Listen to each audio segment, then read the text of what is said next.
Afternoon, guys. How we doing? Good, how are you? All right, fire away. About a week in between games, what did you see Tuesday night and then looking at the tape back since then that maybe you guys need to work on or learned you need to work on? Yeah, there's a lot. There's a lot we were really proud of, and there's so much that we need to work on. We're excited to kind of continue to work on our defensive punches, which is all the different ways that we can kind of change up the texture of the game, schematically at a moment's notice. We'd like to make some progress there. We could like to continue growing on the glass on both sides. That's a real big deal for us. Offensively, we'd like to continue to get into a space where our guys are able to pay attention. It becomes part of their DNA where they're paying attention to how they're being guarded and responding accordingly, where it becomes second nature. And that's going to be an all season long pursuit. The more we do that, the more aesthetically pleasing we are offensively and the more effective we are offensively. So we got a whole laundry list of things that we'd like to get better at. It's why these games are so great, is because they expose you and teach you where you can be better and also give you insight into what you're doing well. Mark, in the first half, correct me if I'm wrong, I'm sure that first half interior defense was not as good as what you needed to be. I mean, the points in the paint, I think Shire was even, just pushing it there as the first half went on. He knew that he had that advantage there. You guys bowed up in the second half, but how much is interior defense, rim protection, also an emphasis? Yeah, it's really important. It was different. It was actually different. It was different ways. They only had really one roll basket. They had really one Barkley attempt that was successful. It was a lot of ball handler downhill at the rim, and it was a lot of ball handler off 2 feet, and so that was. They're a challenging team that way. They're actually, what's interesting is they're so good. They were shooting the ball so well, and they move the ball so quickly. They're different than us, but the feel of their cadence of their game is that when they earn a power play, sometimes they get to earning a power play way more. In a generic way, but once they get there, their ability to pop rule the ball around until they get an open shot is really elite. It's one of the things that makes them special. And so it's kind of like pick your poison a little bit. We weren't as concerned about the number of 2-point attempts. We liked that. I think we were just concerned about the distance. It was like 4, 5, 6 feet instead of 9, 10, 11, 12 feet. And so that had a lot to do with us being probably overly conscious about the roll, about our C3 defense on the roll. We probably needed to be, and a kind of a cop-out in terms of we're so dependent on C3 that we're not going to get to the point of the screen, and so our guys did a decent job adjusting that, and then our sprint recovery and kind of challenge passes and our championship chest late, all that stuff really, really matters in that situation. So it was two things. One, it was shoring up our ball screen coverage. That was really, really important, and doing what we do better, and two, changing it up a little bit. What did you talk to Jackson about? Say, hey, what those things happen? What did you say to him? You mean just post game? Yes, just, they didn't score but one point. Yeah, what's interesting about Jax is he played great. He made huge defensive plays down the stretch. We kind of just it's a pretty raw reporting deal, but we do points given up. And Jax was responsible for giving up 2 points in the entire game. And you think about the matchups that he had. He was actually elite. He had some massive toughness plays down the stretch. I was incredibly proud of him. He was really important to him. So I haven't really talked to him a lot after the game. He was, like I said, he carried a lot of water in this game.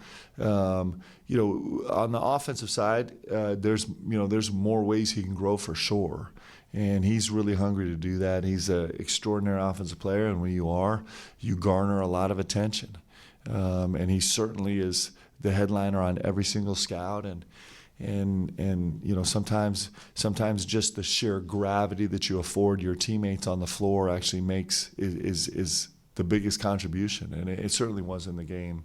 I don't get it. What net was it, guys? I have no idea what day today is. Whenever that game was, the last one we played. Hey, Mark, when do you, are there times you go with instinct over data, or do you always just, where the data tells you, you just do? Well, so it's one of the fun things about kind of just digging into the numbers is that the numbers can tell you whatever you want them to tell you, right? And so it's not really about, it's not like you can jump into the numbers and the numbers tell you exactly what to do. You have to interpret the numbers. Like that's almost more artistic than just going with your gut, or maybe it's exactly the same thing. And so there's always a balance between instinct and gut and experience and what you're seeing with your eyes and what you're feeling in your players, which it's hard for data to account for that because people are really dynamic and incorporating the data. And so when you do all that, probably at the end of the day, you just end up going with your gut too, right? But your gut is helping you interpret the data a little bit. So it would be, you know, I don't know if this game is ever going to get just down to straight science, because you know science would be great if you're working with you know robotic figures out there, but you're not. You're dealing with emotional, dynamic, changing circumstances all the time, and limited data sets all the time. And there's dynamic, you know, personalities on the other side too that are changing moment to moment. And so it's all of that put together. When Ortega came out of the game, Kobe, it seemed like, drew the main assignment on Continental. Just how impactful was his on-ball defense against him, and does he still kind of need to improve in that area? Yeah, I thought Kobe made some big-time defensive plays, actually. I thought he had some terrific defensive efforts, and there's space for him to grow. It's both, right? From him, we got a bunch of film and a bunch of data about where he was really terrific and some space where he needs to grow. I still think that he has more defensive game in the tank that where he can continue to grow into an elite defender. But he had some moments where he's really effective. Mark Brandon scored 6 straight points for you guys while you guys were coming back, but almost 3, obviously. Where have you seen his growth, just game to game, and then what you saw from him against Duke? I was really proud with his, just in general, his energy on the floor. Partly that is due to us learning him a little bit and learning about him in this pace. And trying to manage his early minutes versus his late minutes. You know, we did a big study on guys and how they perform if they have a 1-minute run, a 2-minute run, a 3-minute run, all the way up to 10 minutes, and just kind of their rotational length, and then where it happens in the first half and the second half. And so we've got a little bit better vibe on that. He's been really diligent with his conditioning. He's doing extra conditioning. I thought he made massive energy plays in the second half. They were incredible. You know, the loose ball that he came up with was thrown way up in the air, and he went and just won it in a sea of bodies. You know, the putback that he had that was in transition where Lamont just blistering pace down the floor, and BG had the energy to run and kind of finish to clean up that when nobody else did. He was the only guy still running, and he had a huge impact on this game, and it's fun to see. You know, I think he was really proud of himself, and he should be, because he's been focusing on some specific things, and he executed them well. Going back to the defensive punches, is there any formula for when you like to do that, how you mix it up, and how many different looks do you guys have there? Well, it's there's probably an endless, you know, space of ways to try and change the game a little bit. None of them are, you know. Listen, basketball people are not geniuses. We're pretty, you know, we're pretty mundane people. But it's both, right? So the game, I think with punches, the game teaches you a lot. So certainly you're kind of culling some data, and you kind of go into the game with a few things like, hey, I want to try this early and just see how they respond. Are they going to respond? You know, if you're going to blitz a ball screen, are they going to respond with a short roll game? Are they going to respond with a gator game? Are they going to respond with a dribble out and try and just attack the big game? Is it going to be a ball handler game against a trap? And so you throw it out just to see what you have, and then you, with that data point, you're like, okay, they're going to attack it this way. Do we feel comfortable with that or not? So you're thinking about that, certainly with punches. Sometimes you're just throwing out a punch because you're like, man, they're scoring every time anyway, so we just need to change the cadence of the game right now. We just need to give them a different look just to see. And then you're wondering how they're going to respond. Are they going to respond by trying to think about it and like attacking it a different way? Or are they just so ears pinned back, downhill right now, that they're just going to attack it like crazy anyway, and you'd give a different response. Like if their ears pin back on full attack, maybe you're not thinking blitz, maybe you're thinking a tandem zone where it's going to feed right, their downhill attack's going to feed right into your strong forefront, right? Or if they're a team that's trying to figure it out, maybe we say, hey, we're going to lean into a tandem zone, for example, instead of a blitz ball screen, because they're going to really meticulously manage the spacing as blitz and tear you up kind of with rotations. And so if they're approaching it that way, if that's the field they have, their response on the other side, then I would like to play zone against a team that's really trying to figure it out in this case, right? Or I could give you 1,000 examples, but that's just kind of so it's, it's just what it is. Mark, you brought up conditioning before from a team-wide aspect. Obviously, you shortened the rotation a little bit again to do high-intensity, 40-minute game, big crowd energy, all that stuff. Just how do you feel like your guys is graded out from a conditioning standpoint, especially playing mainly 8 guys in that second half? Yeah, I thought we had massive improvement. I'm really proud of our guys, actually, because it was a place where for the last couple games before, I felt like, man, we're just doing these short rotations. Our guys are gassed. Huge credit to our performance team. So Randy Towner and Brandon Wells are doing an unbelievable job, and we actually tried something that I've never tried before. It's a segment of practice that is we're lovingly calling it our Jenga segment of practice. I think Andrew Carr might have referred to that in the post game. It's Coach Fox's notion that you just keep coming in waves and coming in waves and coming in waves until you break someone, right? It's kind of our terminology for that. But where we're trying to find a 12 to 26 minute segment in practice where there's very little coaching and there's no stoppage, and we're going to go until we drop. Just letting our guys get used to that. So it's interesting because it doesn't take your player load. You could actually have a really low player load practice. You could be like a 300 or a 350, which for us is a pretty low player load practice, but you still get unbelievable conditioning in a segment. And at least for this game, it really translated for us. It's the first time I've ever tried it. I like it. I think our guys kind of like it, maybe more or not. And but they understand that it's providing benefit. So I think we're making great progress. I give a ton of credit to Randy and Brandon for leading the charge on that. How much confidence does a win over a team like Duke this early in the season? Even though you have an experienced team, but do they give it a little bit more confidence? Hopefully our confidence is growing all the time. I think mostly what it gives us is like we're just hungry to grow. You guys hear me? I mean, you're going to be so tired of me already talking about humility and curiosity, right? But I think that's the biggest thing is like just go play again to find out who we are and how we can get better and what we can do better and how we can grow. It's a race, with a team that's constructed the way this team had to be, where every single person is new. It's just a race from our first game on November 4th to hopefully the Final Four. Like, we know we have to get so much better, and there's limited time. And so it's just a race to see how fast we can grow.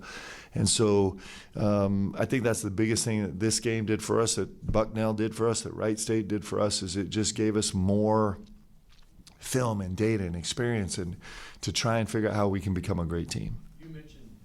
Fix themselves at halftime before you even got in there. What was the number one fix they said they had to do? Well, I think they had a really good sense on the defensive end. I think everyone walked in really frustrated.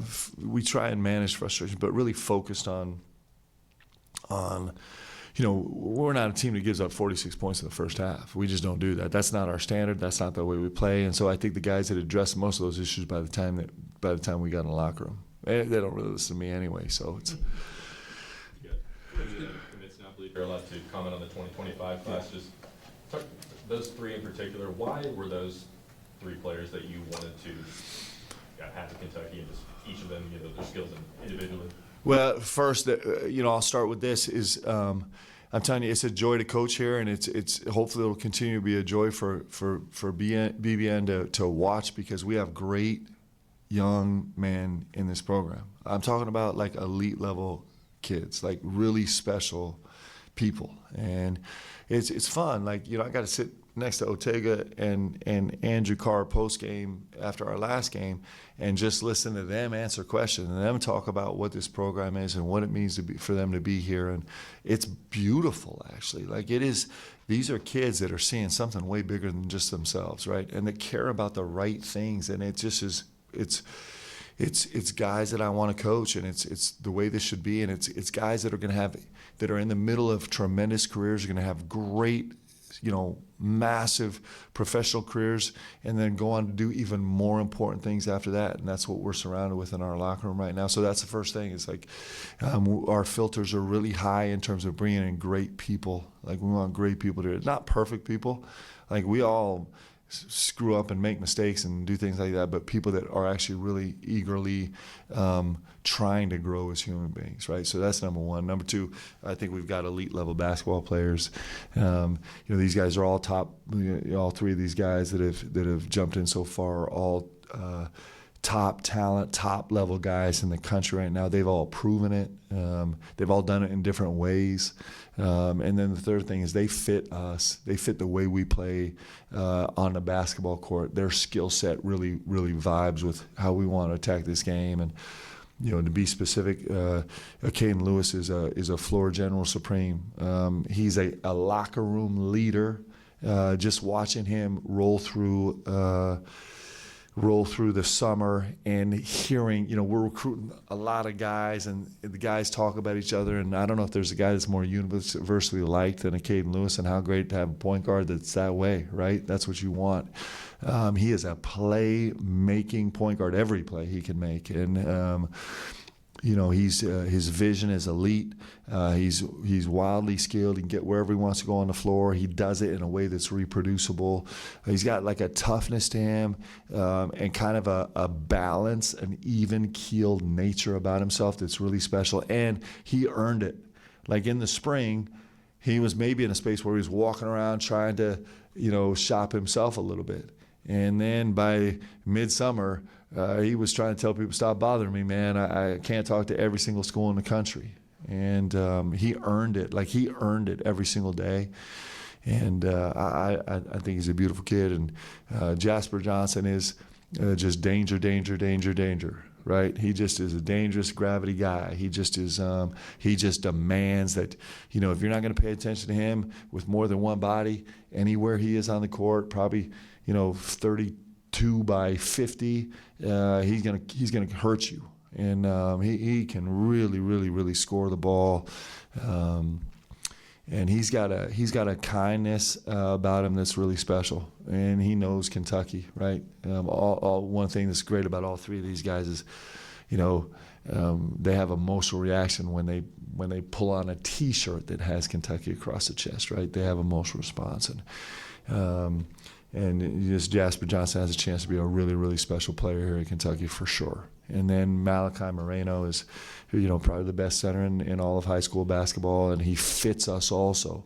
Every time I see him, he's grown a little bit bigger than me, and he likes to rub it in. He puts his arm around me like I'm a little boy. I can't decide if I hate that or if I love it. It's a mixed feelings on that. I had to. He is, you talk about a great human being, what he does with his spare time, how he's reached out to people in his community and people with special needs and people that don't have any needs at all. He's a special human being. And he's massive, and he's an elite level passer, and he's got you meet him and you think, oh, this guy's just the nicest, biggest dude I've ever met. But when he gets in the fray, in the mix, there's a little bit of violence and determination that comes out in him that was really fun for me to see. And so we got three terrific players so far in this class we're really excited about. Coach, how do you at this point decide how many freshman scholarships and knowing the portal is out there and all that to build for next year? I think it's a balance. There's no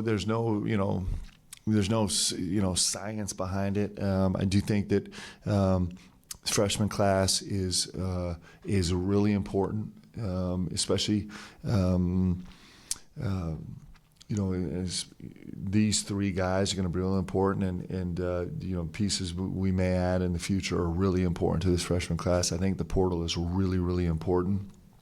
And I think the most important thing of all is, is the guys in the program that have a chance to come back next year. And so those are three spaces that you can't, you want to pay attention to all three of them because they all are massively important to continuity in a program. So, yeah, I don't know if there's a magical number, but if there is one, hopefully we'll hit it.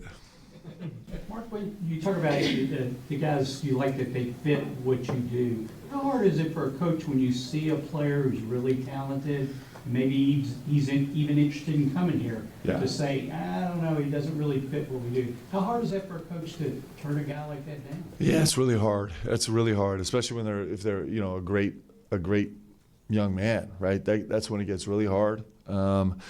But for us, recruiting is about fit, and we always remind ourselves that. And I know that's like a generic cliche thing to say, but it's actually so true, because we want our guys to come here, and I want them to leave here feeling about Kentucky the way that I feel about Kentucky, right? And to do that, an important part of that is getting guys that are come here and not only be able to earn their stripes doing things the way we do them on the court and off the court, but also thrive in that environment. And there's some guys that are going to actually play better somewhere else doing it with someone else, and that's just a reality, right? And sometimes we decide that, and sometimes players decide that, and there's a billion reasons and factors that go into recruiting. But at the end of the day, if we get the guys that fit here the best, then we're going to have the best chance to achieve the standard here at Kentucky. Mark, the big question, obviously, what's your team going to do if you're not hitting threes, right? And so you guys start hot, 5 for 5, then I think 1 for 10 maybe the rest of the first half, or 0 for 8 for a little while there. And then you make that adjustment in the second half, getting downhill, AC with a couple AM1s, Lamont, Brandon with a couple buckets down there. So first of all, how impressed are you that they were able to, get in there and make an impact in the paint? And does that transition maybe have to happen a little bit quicker? Because if you guys go cold in the second half, you guys fell behind. It took a little while for that impact to be felt. Do they have to make that adjustment quicker when shots aren't falling, if that does happen in the second half? Yeah, we're going to shoot the ball whether we make them or miss them. I mean, it's just an integral part of the way we play. We're going to really focus on the offensive glass, and offensive glass is a great example. Great offensive rebounders is a little bit talent and length and athleticism and skill, and mostly persistence, right? Because if you go to the offensive glass 10 times, you're probably, if you're an okay player, going to come up with 1 offensive rebound. That's it. That means 9 times you went to the offensive glass with your whole heart and were rejected. We don't like rejection. We don't like when people, I know people do hearts. Is there like a thumbs down sign that they do on social media, or is there a rejection sign? Yeah. So we don't like being rejected. We don't like coming up short. We don't like it when we're not successful at something. We kind of want to walk away and do something different, right? And that's what I was talking about post game. I think our last game about emotional resilience is this ability to be like, man, I've gone to the glass 7 times. I'm getting elbowed in the face every single time. And on time number 8, am I going to go to the glass as hard as I can? And am I going to go time number 9 with no fruit for my labor? And I've gone 9 times and come up empty. So why am I going to waste the energy to go to the 10th time? And the 10th time is when you have the breakthrough, right? Don't turn back. That's emotional resilience. That's what champs do. That's how they are. They get hit and hit and hit again. They come up short, come up short, come up short, come up short, but they refuse to stop coming. It's the whole idea of us coming in waves, right? It's just this relentless persistence. And that's probably, to your question, that's probably more important to me than, our guys deciding to take shots or not take shots, depending if they're making them or not. We're going to be who we are. I'll tell you there's so much that we can do better. I was unbelievably impressed with our thrust. So for us, thrust is from the time the ball gets in our hands, the defense to the offensive transition. Is the time the ball gets in our hands, whether it's a make or a miss, and then getting it down the court. Our thrust all night long was elite. And there was a ton of offensive frustration. There was defensive frustration. There's all the frustration in that game. But we didn't let any of that frustration in this game carry over to our thrust. It was great whether the other team scored, whether the other team turned it over, whether we got a rebound, whether it was a loose ball, right? And that's that starts with emotional resilience, and that's how we play. And so we'll do some things schematically. We'll make some changes that are really, really important to us, and you can kind of manipulate the game in some ways. But our base level is that, listen, if you come play Kentucky, then you're going to play for 40 minutes, and we're not going away, and we're not backing down, and we're not changing. We're going to keep coming and coming and coming. That doesn't mean that we're going to win every game. It means that you're going to have your hands full, and you're not going to be able to breathe for 40 straight minutes without a second. That's our goal. That's the team we aspire to be, and that's what we're working on. Is that a time measurement, or is it speed? Is that from the rebound on this shot? Yeah, so it's just as soon as the ball touched our hands. So the ball could touch our hands, and as soon as we take it out of bounds, it could touch our hands. As soon as we get a rebound, steal, loose ball, whatever. So from the time the ball touched our hands.